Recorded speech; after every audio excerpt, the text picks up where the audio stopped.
kalau sekiranya ada orang yang tidak pernah salah, maka tentunya itu hanya Rasulullah Shallallahu Alaihi Wasallam. Baik.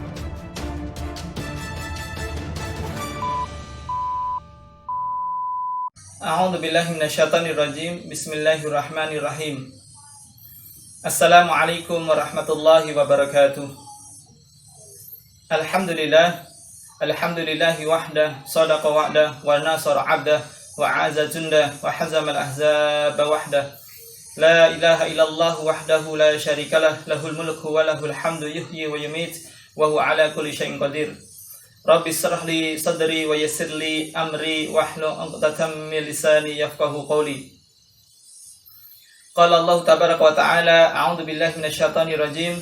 Ya ayyuhalladzina amanu taqullaha haqqa tuqatih wa la tamutunna illa wa antum muslimun.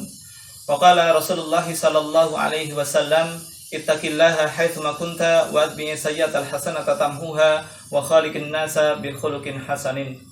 Allahumma la sahla illa ma ja'altahu sahla wa anta taj'alul hazna idza syi'ta sahla. Alhamdulillah, alhamdulillah.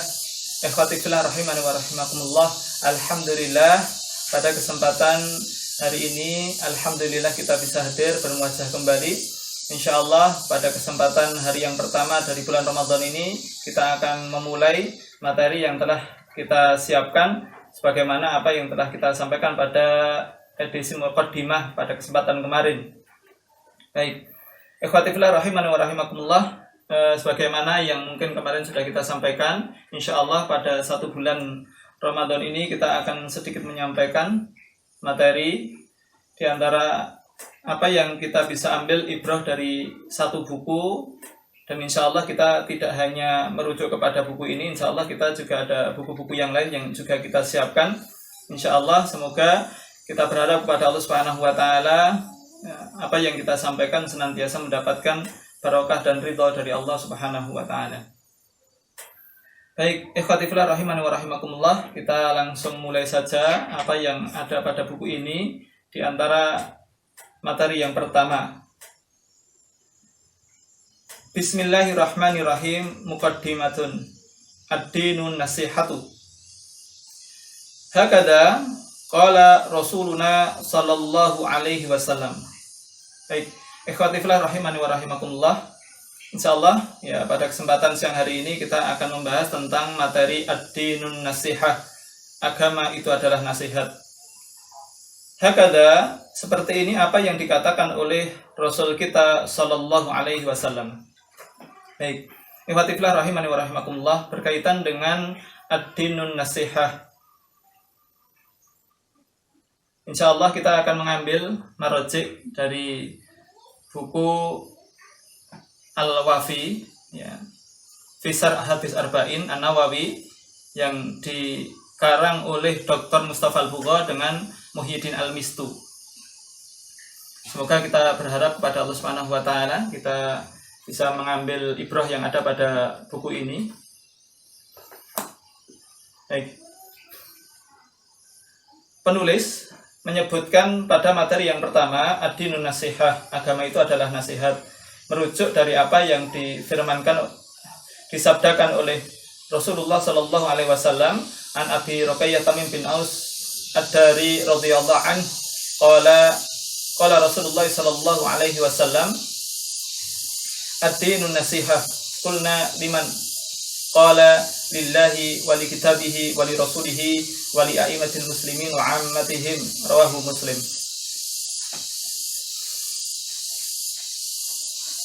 Dari Abi Ruqayyah Tamim bin Aus ad-Dari radhiyallahu anhu, bahwasanya Rasulullah sallallahu alaihi wasallam bersabda, ad-dinun nasihatu, agama itu adalah nasihat. Qulna, para sahabat berkata, liman, untuk siapa ya Rasulullah? Qala, Rasulullah sallallahu alaihi wasallam bersabda, lillahi. Yang pertama adalah nasihat itu untuk Allah, wali kitabihi, dan untuk kitabnya, wali rasulihi, dan bagi rasulnya, wali a'immatil muslimin, dan bagi pemimpin-pemimpin kaum muslimin, wa ammatihim, dan seluruh di antara kaum muslimin. Diriwayatkan oleh Muslim. Ikhwatifillah rahimani wa rahimakumullah. Maka insyaallah sedikit kita akan membahas tentang apa yang ada pada kalimat-kalimat, kata-kata dari apa yang disampaikan pada Rasulullah Sallallahu Alaihi Wasallam kepada kita.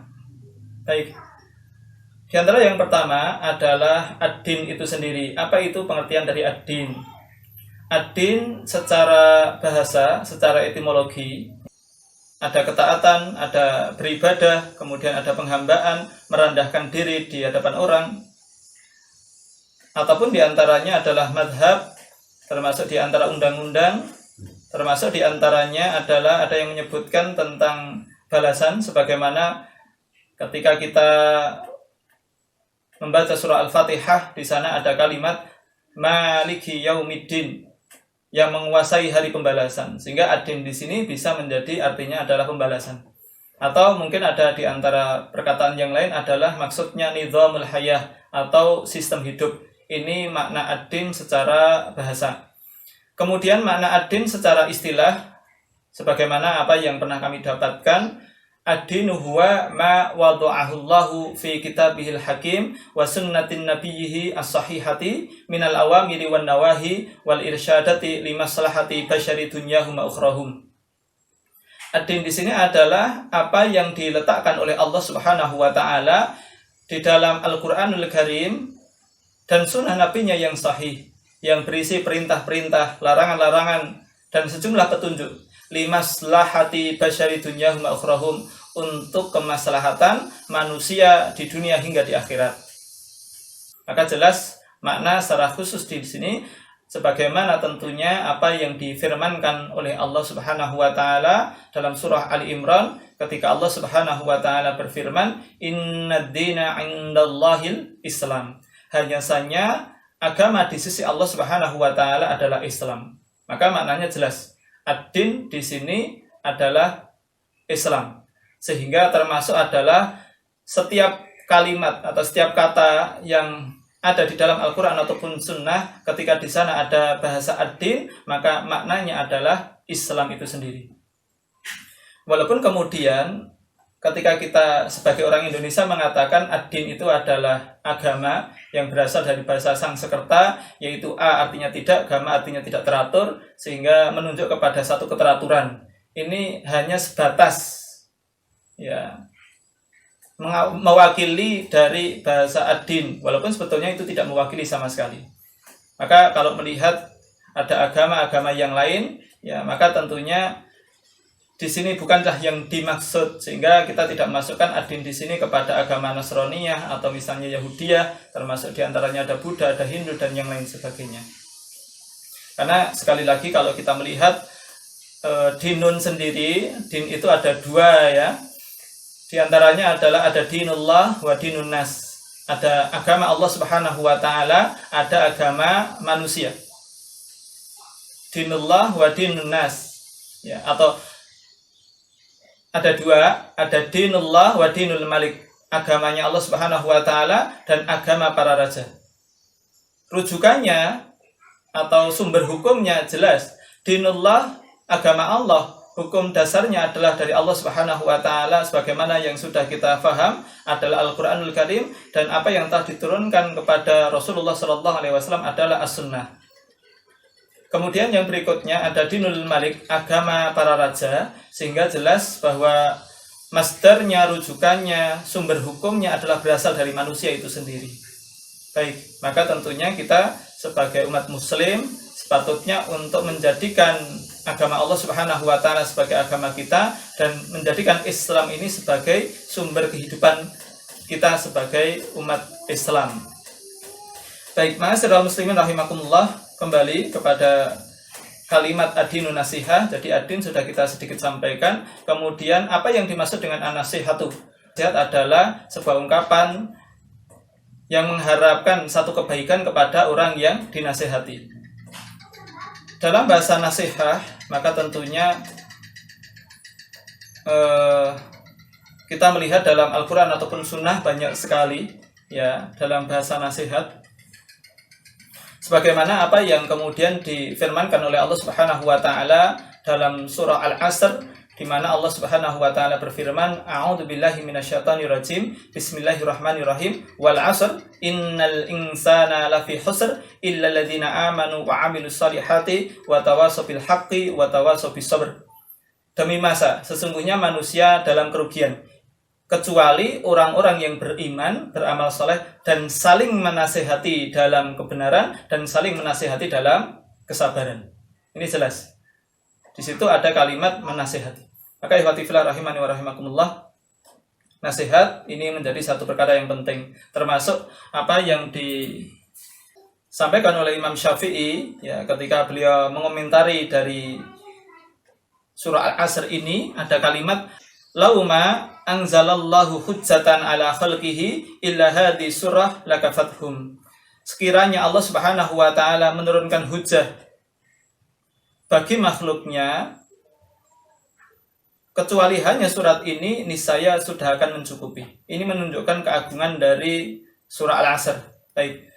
Allah Subhanahu wa taala mengatakan Al-Asr, demi masa, sesungguhnya manusia dalam kerugian, kecuali orang yang beriman. Mafhumnya berarti orang yang tidak beriman, mereka sejatinya dalam kerugian.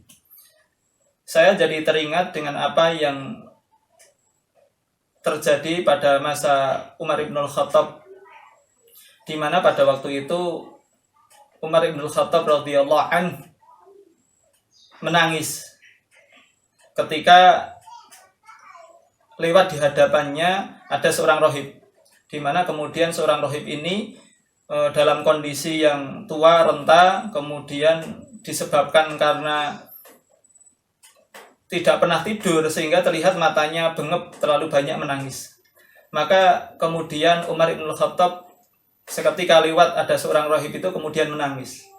Maka kemudian dikatakan kepada Umar ibn al-Khattab, ya Ibn al-Khattab, atas sebab dasar apa Anda menangis? Maka kemudian beliau menyampaikan ada satu kalimat yang difirmankan oleh, ada dua kalimat yang difirmankan oleh Allah Subhanahu wa taala, amilatun nasibah tasla naron hamiyah. Mereka bekerja lagi berkesusahan, akan tetapi tasla naron amiyah, akan tetapi memasuki api neraka yang menyala-nyala. Ikhwatifillah rahimani wa rahimakumullah, maka siapapun di antara orang-orang yang tidak mau beriman kepada Allah Subhanahu wa taala dan Rasulnya, sejatinya mereka dalam kondisi kerugian. Kemudian yang berikutnya adalah tidak sepantasnya dan tidak sepatutnya bagi mereka orang-orang yang beriman kemudian mengaku beriman dan tidak akan melakukan amal soleh. Maka kalimat yang berikutnya difirmankan oleh Allah Subhanahu wa taala, illal ladzina amanu wa amilus salihati. Kemudian yang kedua adalah beramal salih. Ya. Sehingga kembali bahwa orang-orang yang beriman dan tidak melakukan amal soleh sejatinya mereka merugi. Illal ladzina amanu wa amilus salihati wa tawashaw bil haqq wa tawashaw bis sabr. Kemudian dilanjutkan, mereka orang-orang yang tidak merugi di sini adalah orang yang senantiasa menasihati dalam kebaikan, kebenaran, dan saling menasihati dalam kesabaran. Ya. Maka dua kalimat ini ya menunjukkan kepada kita bahwa mereka orang-orang yang tidak mau saling menasihati antara satu dengan yang lain, mereka mendapatkan kerugian dari Allah Subhanahu wa taala. Baik, ma'asyiral muslimin rahimakumullah, maka pentingnya saling menasihati antara satu dengan yang lain, termasuk di antara di sini adalah jangan sampai kemudian ada subhat atau ada keraguan-raguan di antara kita ketika menyampaikan ada satu nasihat yang ingin kita sampaikan kepada orang lain disebabkan karena ada kekurangan yang ada pada kita sehingga membuat kita down, sehingga membuat kita takut untuk menyampaikan satu kebaikan, satu kebenaran. Karena sekiranya kita melihat, kita mendengar atas apa yang disampaikan oleh Imam Malik rahimahullah ketika beliau menyampaikan kullu qaulin yuraddu illa hadzal qabr. Setiap perkataan itu bisa ditolak kecuali pemilik kuburan ini. Termasuk diantaranya apa yang disampaikan oleh beliau, bahwasanya kalau sekiranya ada seorang yang sempurna, yang berhak untuk menyampaikan satu kebenaran, maka yang paling berhak itu hanyalah Rasulullah Shallallahu Alaihi Wasallam. Maka selain daripada baginda Rasulullah Shallallahu Alaihi Wasallam, pasti di sana ada kesalahan, begitu.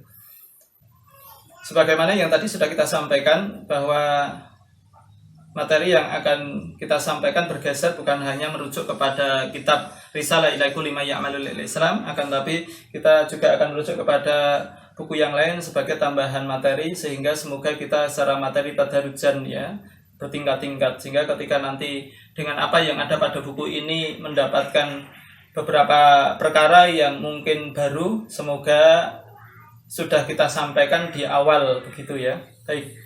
Iwatifillah rahimani wa rahimakumullah, kita melanjutkan dari apa yang disampaikan dari penulis mengatakan adinu nasihah. Maka kami merujuk, kami mengambil ada satu buku yang lain, yaitu adalah buku Al-Wafi fi Syarh Hadis Arba'in.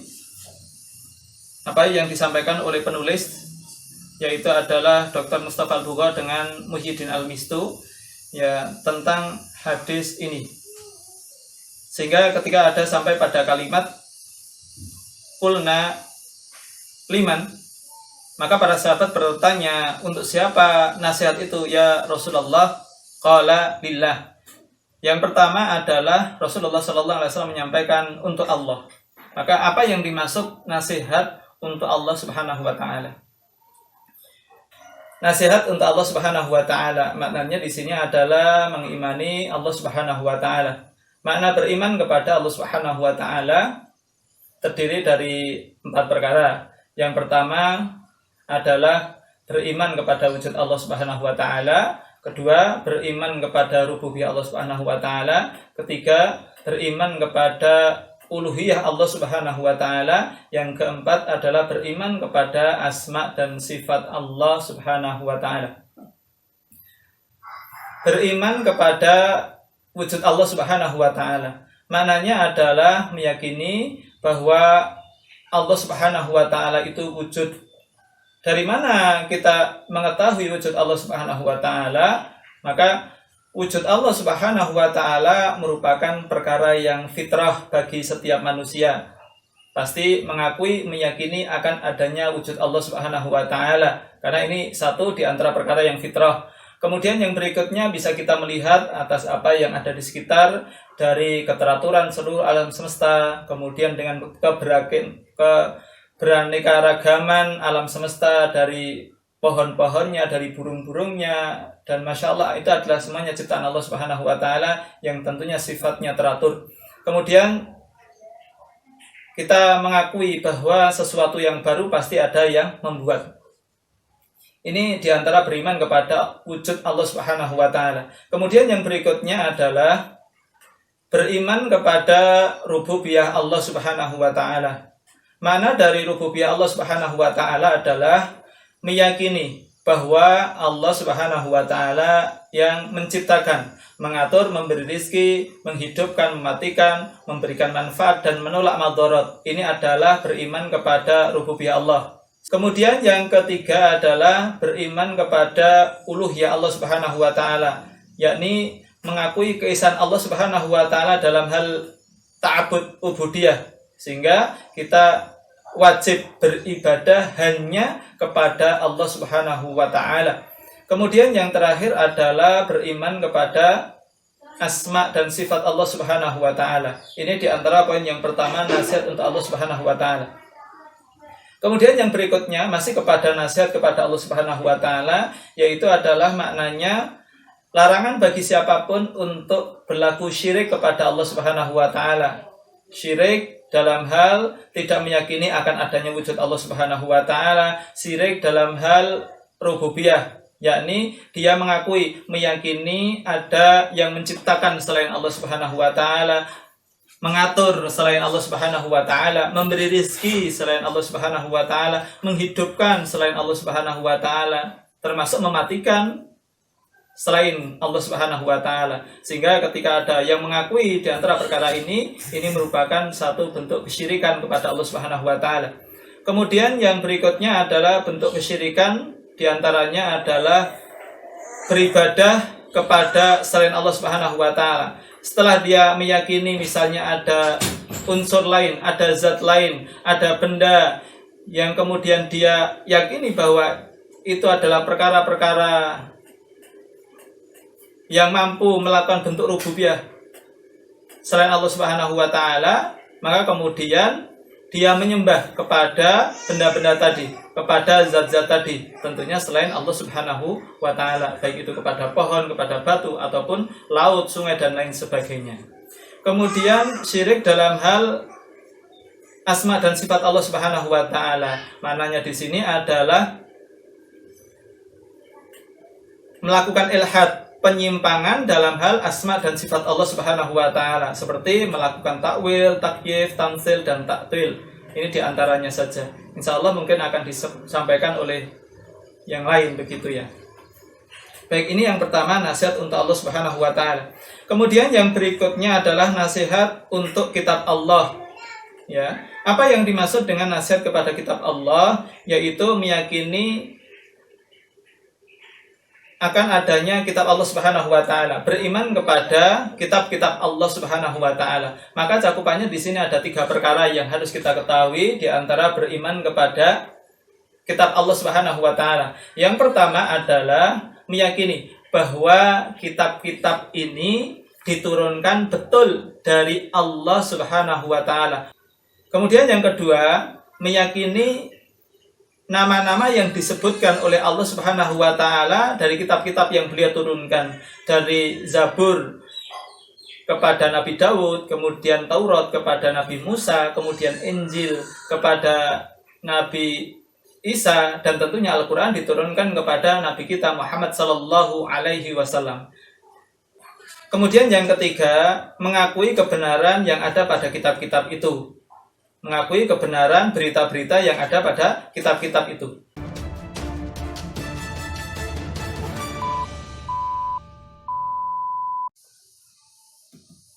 Nah, jadi lupa tuh, astagfirullah.